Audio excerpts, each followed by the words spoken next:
You are listening to the Atlanta Real Estate Forum radio show, all about real estate edition, shining a light on the movers and shakers in the real estate industry, the home builders, developers, realtors, and suppliers making it all happen.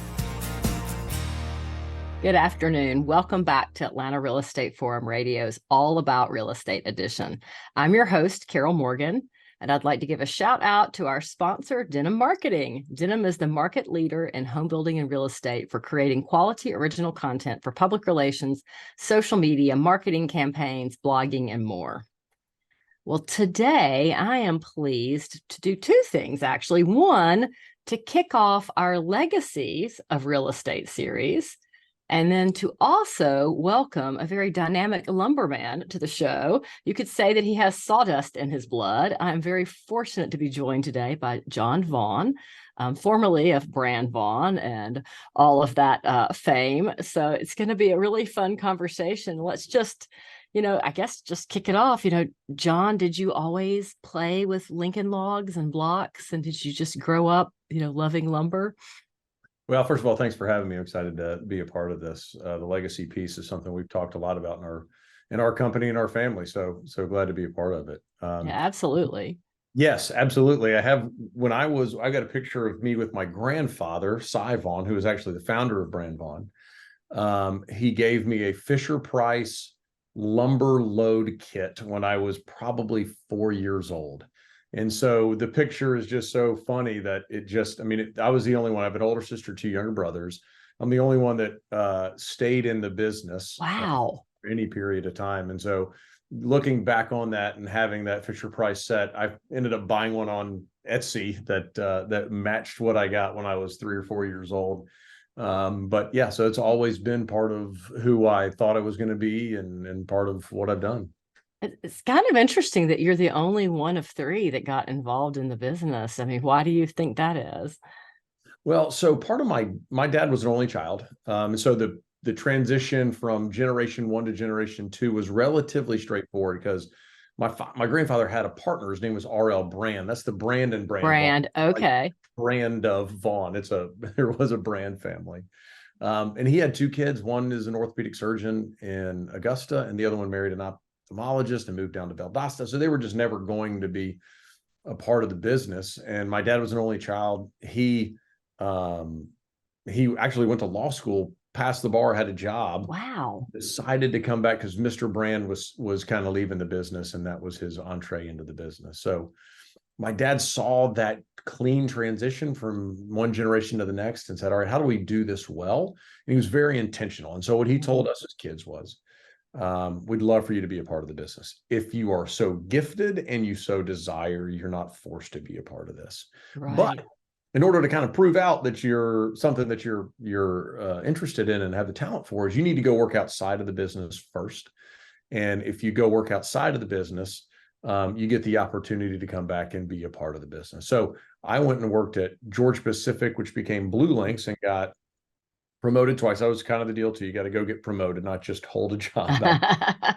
And so I was able to go out, got a job at Georgia Pacific, promoted twice, and came back into the business at a great time to come in and fully commissioned outside sales, December of 2006. Oh, what a great time to do that. Perfect timing. Well, that could lead to the next question. How did the Great Recession impact your business? Well, a lot. So if you look at the metro Atlanta area, I mean, everybody that's going to be listening to this understands what happened in the Great Recession. Atlanta was as deep as any of them. So around 62,000 housing starts in 2006, down to 4,700. And so lumberyard locations went similarly with that. So went from, over 100 lumberyard locations down to 20. Wow. In that period of time. And so there was a lot of independent businesses that went out in that time period. And so we went from about 110 people down to 31. But my grandfather had built the business on, never the borrower slave to the lender, that biblical principle. And so it was just always this mindset around, there's going to be a rainy day. He was a kid of the Depression. And so we just turned that into my dad and into me of, hey, you better save for that rainy day. And man, did it rain in the recession. And so we weathered the storm. I mean, I remember walking around in 2009 with my dad saying, what are we going to do with this place? And that, I mean, fast forward, even just a couple of years later and seeing the market starting to come back, Right. really blessed. So it hurt a lot. We had to lose a lot of amazing people, but we weathered the storm and we got a lot of those people back after the. That's fantastic. Well, juxtaposed to the Great Recession, what happened during COVID to your business? So it felt very similar in a very compressed period of time. So 07, 08, 09, we had a lot of time to think about, we're starting to see starts slow. We're starting to see builders not pay. We're starting to see, subdivisions close. We're starting to see all of these things. Mm-hmm. Well, COVID hits and it's immediate. And we don't know if builders are saying, we don't know if we're going to sell any houses. Why is anybody going to go into a house to look at a house if Right. they are concerned about their well-being? And everybody was kind of like, we're going to hit pause until we figure out what happens. And so all of a sudden we're sitting there, we're doing cash burn rates. What if our builders can't pay? And you found out pretty quick, oh, this could be really bad. And so we went into, not panic mode, but we went into real serious mode around how do we make sure as a team we keep our core together, we keep focused on the right things, and then message well to our people. We want to keep you safe. We want to keep you employed. In order to do that, these are some of the things that we're going to have to do. And so 45 days later, we're glad we did the things we did to make sure that we managed expenses and inventory and accounts receivable and all those sorts of things. But on the backside, we were also glad that we didn't swing so far to the other side and start cutting inventory and cutting people and moving on from builders or anything like that, just out of fear rather than faith on what's going on. And then it just exploded. Well, it's kind of interesting, lots of things exploded during the Great Recession, right? Yeah. I like to call it the force magnifier because, anything that was already moving in a direction, it just kind of shoved in whatever that direction was. And one of the things that was impacted by the Great Recession, or I'm sorry, by COVID, was technology. And the fact that, even we're doing this by Zoom today. Pre-COVID, we did all of our Atlanta Real Estate Forum radio interviews, live in a studio. And, it's been kind of interesting. I missed that one-on-one personal touch, but it's much more flexible to do things over Zoom. And I just imagine that, thinking of technology, that lots has changed related to technology during your time in the lumber industry. Just talk a little bit about how technology's changed in the last, 20 years related to lumber. Sure. Just something as simple as the way that we price lumber is based on a publication called Random Lengths. And 20 years ago, we were standing by the fax machine waiting to see that thing come through. And, you run out of paper halfway through. You're like, oh my God, I don't see what OSB did today. And so much of it was indexed off of that to now where it's we're looking at randoms, futures, contracts, all that sort of stuff in real time a lot of times. And that's just a small part of it. But when you think about the ERP systems that we used to have on green screens, and I know some businesses that still run very successfully on the green screen, but we have made choices to be progressive in the way that we do it, because we also know that if we're going to attract the best and youngest talent that can be sustainable for long term, we want to have technology that's attractive to the talent base that we want to go after. So advances in ERP systems and things like that. We were on Zoom before because we always knew that we wanted to be able to not touch and feel, but at least, from a virtual sense, be able to touch and feel all of our team members as often as possible. And so we'd grown to the point from just one location before the downturn. We had 6 locations in 2020. And so I could physically drive and go see these folks and shake their hands and put my arms around them. I still did. But to be able to make sure that we were messaging consistently, being able to use Zoom changed the game. We were having annual meetings, and rather than making everybody drive into Atlanta from Columbus and Madison and all these other places, we could have a Zoom forum to be able to do that. And so that's been a game changer on how do you not just build strategy, but communicate culture and strategy, cast vision well, make sure that they're seeing from their leaders on a consistent basis, because emails are fine, text messages are fine, Teams messages are fine, but seeing somebody in a forum where you can ask questions, and we would hold open forum town hall meetings, and that prepared us for COVID, so that it wasn't something people were having to learn on the fly. What is Zoom? Well, we'd already used it, so the competency was within the business for us to be able to do that well. So, I mean, you think about internet speeds, ability to be work from home, getting away from Nextels, holy smokes. Oh, yeah. Yeah. So there's a lot of things that have been really helpful for the business. I also think that, I mean, there's that dark underbelly, or that soft underbelly of a lot of those technologies, that we are overly reliant on email or overly reliant on text messages. And you lose some of exactly what you said, is that ability to have face-to-face interactions, that I can send a really mean text or a really hard email, because I'm not going to see your reaction, and you're not going to say, whoa. That's not what I meant when I said that. Yeah. So trying to figure out how to balance the technology that's unbelievable as an efficiency tool and a leverage for, false multiply, because I use that word all the time for technology. Yeah. While still not losing the ability to build culture, build relationship, innovate, be effective differently. Yeah. Wow. You touched on the next generation. Yeah. So what advice would you have for, a young person looking to go to, study a trade, or looking to go to college, or looking to get into, the lumber business? And, what would you tell them to do if that was something they really want to do? Well, the first thing I'd say is, I've heard for the last since I came into the business, when I was working at Georgia Pacific, we're not going to get the best and brightest talent because it's not a sexy industry, and I can understand that sentiment. But at the same time, how many industries do you have where you can start as a truck driver making $12 an hour? Back in the day, obviously it's a lot more now, but start as a truck driver at $12 an hour and end up being an outside sales guy making, six figures. Right. Like, there's not a lot of industries that can do that. Or there's some businesses in our space across the country that started as a load builder on a forklift that is the president of the company of a $100+ million business. And if you have ambition and you have patience, the sky's the limit in these businesses. And a lot of lumber businesses, a lot of businesses in our industry, and I'm not just going to keep it to lumber business. Right, exactly.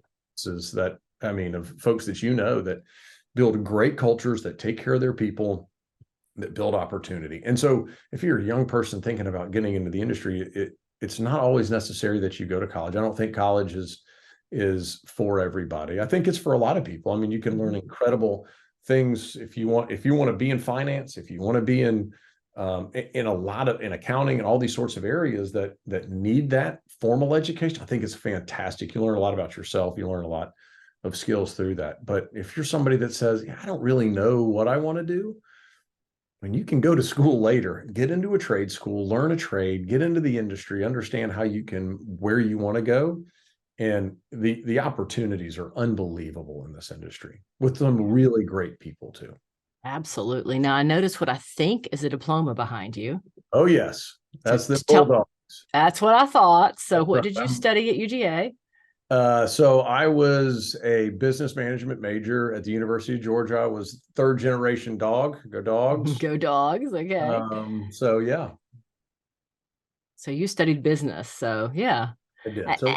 And I think that, that's a great way to approach our industry is, maybe you start out with a business degree and then you go get your feet wet and you learn a trade and you work yourself up and, you work yourself up from driving that truck or swinging that hammer or whatever it is to running your own small business, because then you've got all the skills you need to do both.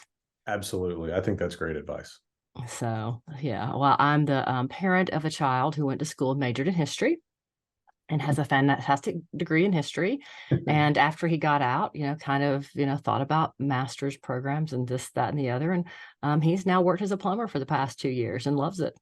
That's great. So, I just think there's lots of different career paths. And, a lot of times we push these kids toward college because we think, that they need a college degree, but no, maybe they don't.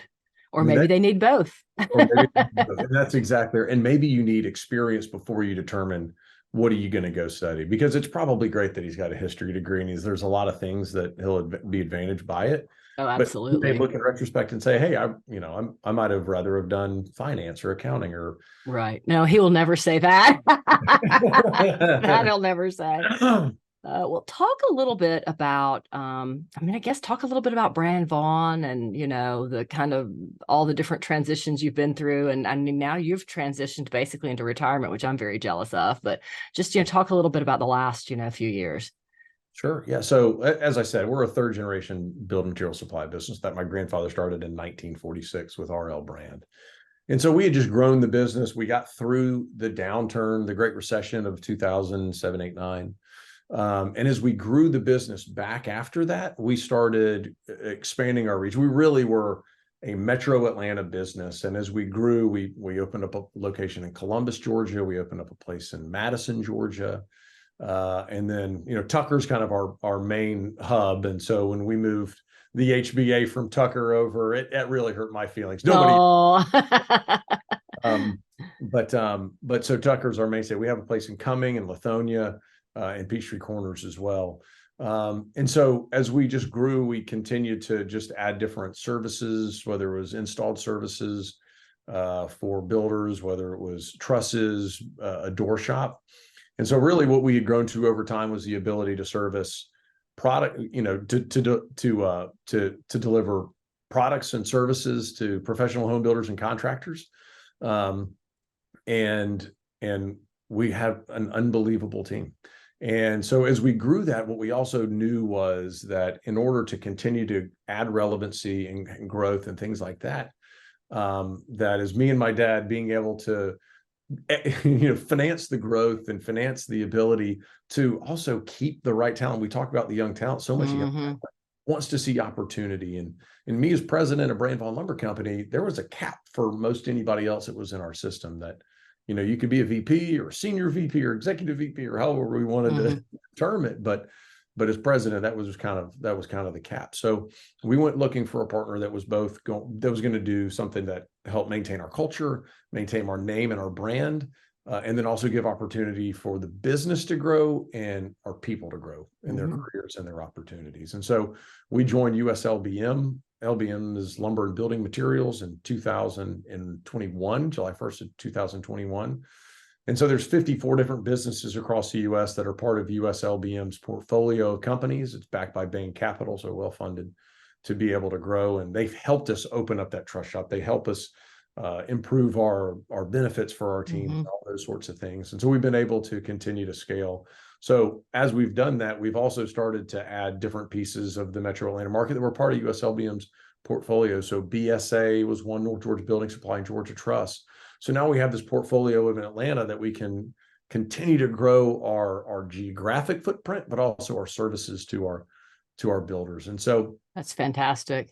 So when I joined USLBM, part of the transition was taking over as the regional vice president for the business. So instead of just having Brand Vaughan, I had 14 different business units in Georgia, Florida, Alabama, Tennessee, and Mississippi, and was tasked with just helping lead those businesses, work on the culture. Brand Vaughan, we're very, very culture focused. Can talk about that if it's helpful.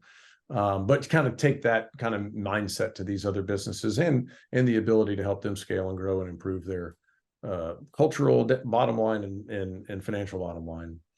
And so for 2 years, I was on the road a lot. I loved it. Enjoyed being with these businesses because I love the people in our industry. I think we got the best people in the world. And I felt like my calling is to create belonging and blue collar environments that help people feel like they have pathways for success and self-satisfaction in their job. And it got to the point where I was away from the house a lot more than I got 3 young kids, 13, 11, and 7. And so I made the decision to step away and to step into that family role that I've, how it is when you own a business and you're grinding, it's a lot. And so taking some time to step away and do that with my family. Not retired. I've rebranded myself as non-income producing. I love that. Plenty of things, but just non-income producing in this current phase. That's fantastic. Well, dude, kind of take a step back. We've touched on a couple of different things that I just want to back up and talk about. Talk a little bit about the Greater Atlanta Home Builders Association and just involvement in it over the years, and what you think it brings to the table for people in our industry. When I got into the business, and it being right there in Tucker, and that's where our main location was, it was more kind of an obligation and curiosity than it was a passion. And so going over there, I was in sales, I was young in the business and trying to figure it out. Going in there and just getting to meet a lot of great people. But as I said, I started in December of 2006. And so pretty quickly, there was not very many people at those meetings, and the ones that were, you're trying to figure out, what's going on and how do we engage well in these areas. But kind of as the market started to come back and I got more engaged in it and I became more in a leadership role at Brand Vaughan, what I found was that the importance of being a part of the Home Builders Association grew significantly. So Jim Brown asked me to join the board. I guess it would have been 10 years ago, a little over 10 years ago. And so being able to sit in the meetings and see these people that I had incredible admiration for, that had done amazing things within the building industry in Atlanta, and then seeing how much of their time they volunteered for the Home Builders Association really continued to drive my both curiosity and engagement. And then Corey Deal has become a friend and really a great person to be able to bounce things off of. Asked me to be a part of the executive committee. And so just being able to continue to further my levels of engagement in there, it's just allowed me to learn a lot about the industry, to give back through homemade and things like that, just seeing the importance of that, giving back to the community. It's always been a big part of Brand Vaughan, but doing it in that way was really impactful for our people and hopefully for homemade and for the community. And then also, I've started to, before I left, I was dragging in these younger people within Brand Vaughan and saying, hey, you don't understand the value. Is there value for the business side? 100%, because the networking piece of this is fantastic, but not just networking with builders, but networking with other associate members, just like this. I mean, able to have a conversation with you and say, hey, what are you seeing in the industry? What are you seeing from some of these builders? I'm having a hard time understanding this. Can you help me with this person? I mean, it's been unbelievably valuable. Yeah, absolutely. I feel the same way. I would say ditto to everything you said. Talk a little bit also about culture. You've mentioned culture, many times, and that, one of the important things about, going into the fold with US LBM was, the culture and being able to take that out to all 14 business units. So expand more on that. Sure. So culture has always been a huge part of Brand Vaughan. My grandfather was just a kind, generous person. My dad was continue that on. And, as I started to take leadership in the organization, I wanted to make sure that we were able to measure it and appreciate people the right way, because there's one thing to just say we've got good culture and feel it, but it's very different to be able to really measure it. And so we did a top workplace survey back, I want to say it was 2015. And at the time I was like, this is going to be great. We're going to be top 5 in Atlanta. We're going to celebrate. We may even win the thing. And then we got the results back and we didn't even make the list. Wow. It led us on this journey to be able to say, okay, what does culture really mean? How are you intentional about it? And so we took those results. We were very open and transparent about it. We shared it with our team. It started on this journey to build clarity around who we wanted to be as an organization and to understand where our gaps were. And we had so many blind spots that we just didn't realize through that process. And so it just drove us to this process of connection, engagement, and transparency with our team to drive clarity towards our mission. So driving that mission. So we went through a construct really tied to Patrick Lencioni's 5 dysfunctions of a team first. Start with why by Simon Sinek. And then being able to say, okay, we're going to be able to message well internally about who are we? Like our mission, our core purpose is to build uncommon relationships with our team members. And every person in the organization knows that. And then, then it drives down to our core values. And our core values are not just, integrity and great, but it's deliver extra mile service. And what does that mean to deliver extra mile service within the construct of Brand Vaughan? We wanted to make sure everybody had the same language around it. And then we measure it. And so we spent a lot of time talking to our team, making sure they had feedback loops to be able to tell from anybody from a truck driver to an outside salesperson to somebody in finance to somebody in operations. They could have a feedback loop where we could hear, hey, this is going well. This is maybe not going so well. And this we really need a lot of work on. And so 2 years later of doing some of that work and making changes and being transparent and having those feedback loops, we reapplied for Top Workplace and we finished number 27 in Atlanta. Woohoo! And continued the work. We continued to share the results of these information. We got to number 12. And so now we're 5 years in and we've been on the list 5 years in a row. We're incredibly proud of that. And it's not, the work is not being done so that we have a trophy and we can bang our chest. It's so that people feel like they're, like I said, there's a sense of belonging where they feel passionate that they're cared for in a meaningful way. That's fantastic. I think that it'll be interesting to see what's next for you, because I think you have a potential career coaching companies on culture and how to, really focus on culture and do it well. Well, so yeah, I love culture. I think we need the more healthy cultures that we have in our communities, the better our communities are going to be. Oh, absolutely. It's absolutely true.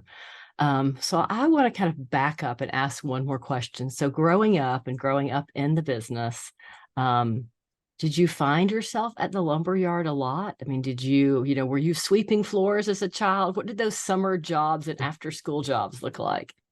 Since I was 13 years old. We can't probably tell people that anymore, right? Because I have a 13-year-old son and thinking about taking him and just out on the yard at this point scares me. But my dad and my grandfather, I mean, they would take me back and forth. So when I was 13 years old, I started working in a lumberyard. So that through up until college, I was, I had some different summer jobs in high school from time to time, but I mean, I worked summers at the lumberyard and I loved it. I love the people that work there.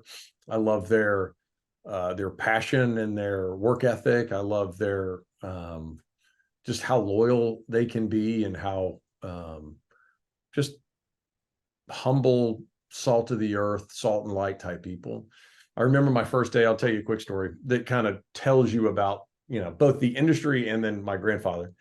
I was 13 years old. He was probably mid 70s at the time. The business had been going on for, 50 plus years. He takes me to a warehouse. It was probably 100 feet long, 20 feet wide, 2 rows. And he says, hey, this is how you sweep the warehouse. You put the push broom down, push it forward, you pick it up, move to the side. Put it down, you push it forward, you pick it up, move to the side. And you keep doing that until you push all of the diesel dust out of these warehouses. You sweep it in a dustpan, you put it in a trash can.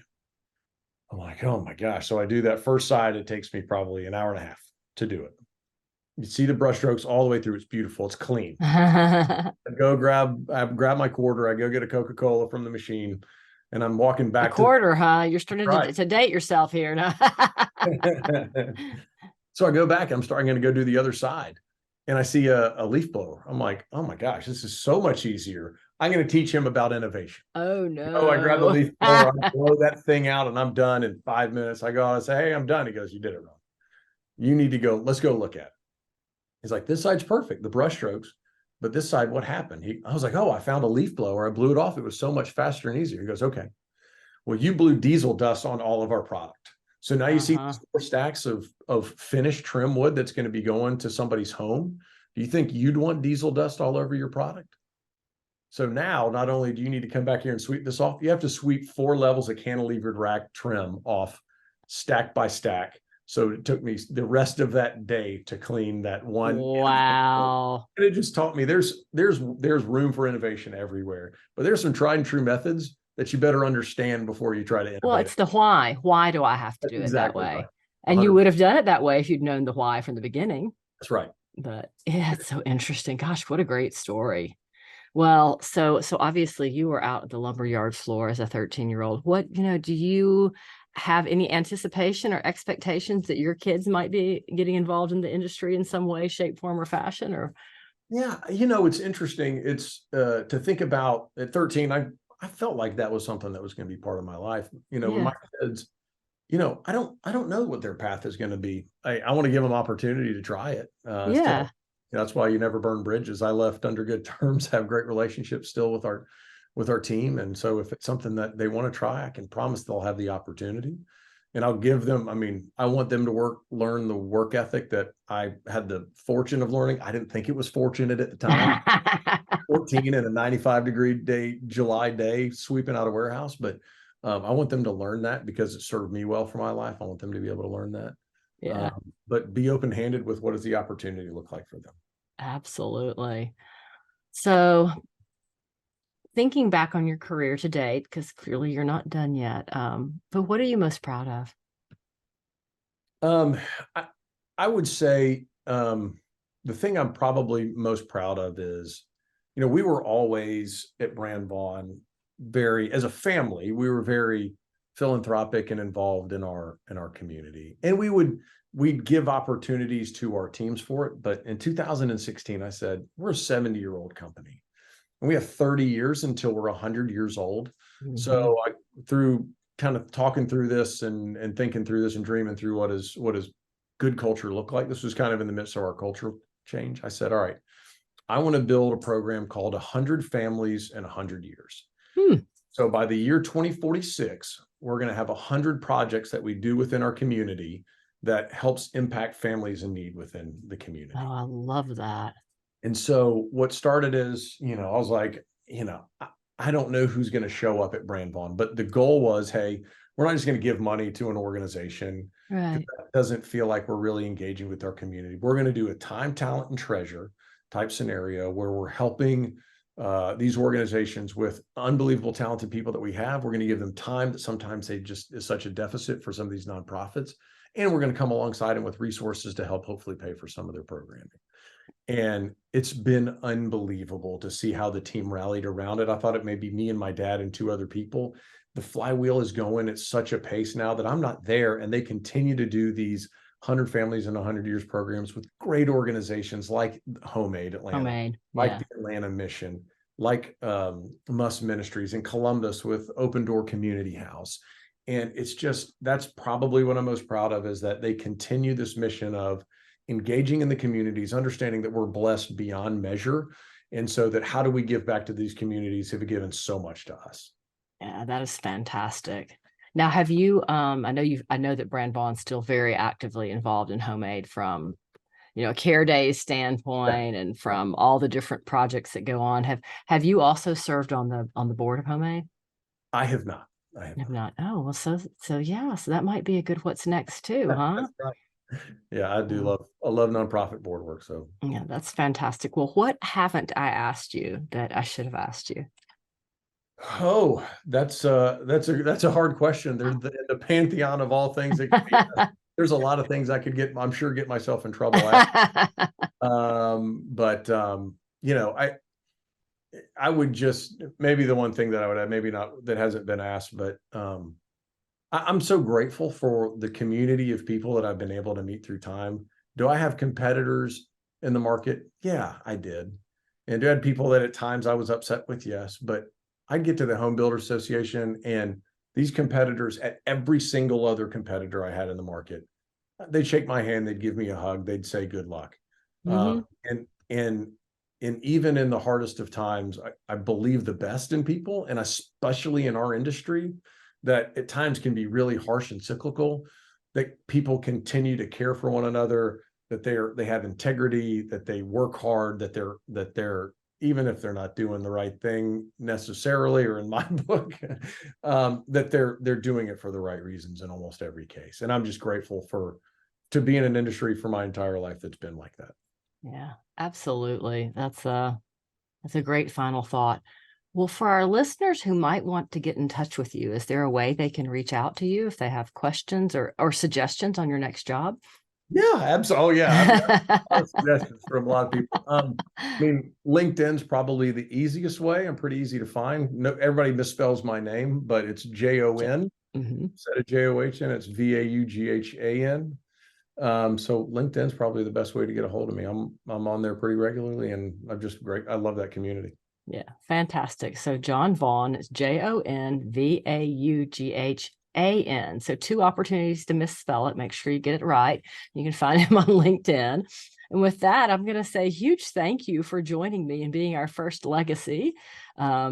It's been really fun. A couple of years ago, actually, I'll give credit where credit's due. Jim Jacoby said, hey, you should do Legends of Real Estate. You should capture all these guys. So I've been focusing on it for a couple of years, and I'm not quite done yet. But along the way, I thought, just interviewing all these guys and them talking about their kids in almost every situation. If you're a legend and you're, an individual and you're working for a business that you created, then your kids or grandkids are involved. So I've been, pontificating that I was going to switch to the legacies for a while because there's just so many great stories out there. So thank you for setting the bar high for the first one.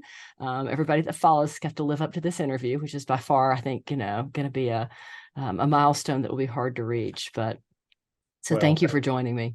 I love being able to catalog that because the people that you've interviewed on the legend side are legends, and being able to have the legacy, I'm just grateful for that opportunity. So thank you for what you're doing. Well, thank you so much. It's been a lot of fun. So I will continue. But for now, I'm going to say this is a wrap of this week's Atlanta Real Estate Forum Radio's new Legacy of Real Estate series. I want to thank Jon Vaughan, formerly with Brand Vaughan, for joining me in studio today. On behalf of our show sponsor, Denim Marketing, I'm your host, Carol Morgan. If you enjoyed today's show, please go to iTunes and give us a positive rating and review. There are lots of opportunities to follow and interact with Atlanta Real Estate Forum. You can go to atlantarealestateforum.com and sign up for our newsletter. You can follow us on Facebook, Instagram, Pinterest, X, formerly known as Twitter, and all the other socials. And of course, if you want to make sure to never miss one of these shows, then go to Stitcher, Spotify, or iTunes and subscribe. If you're interested in being on the show, reach out to me, Carol, at denimmarketing.com, and let me know what you'd like to talk to me about. And with that, I look forward to seeing you right here again next week for our next show.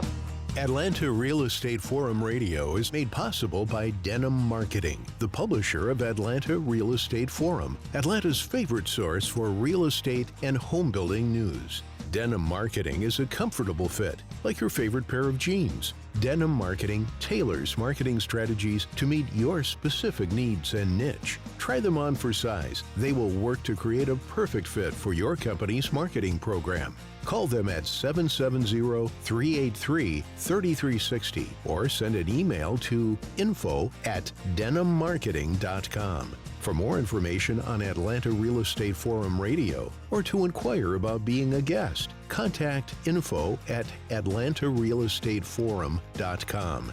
Check out the radio show by visiting atlantarealestateforum.com or by listening to the show on your favorite podcast app. And if you enjoyed today's broadcast, we'd sure appreciate a rating and review on iTunes. Thank you again for listening, and we'll see you next time on Atlanta Real Estate Forum Radio.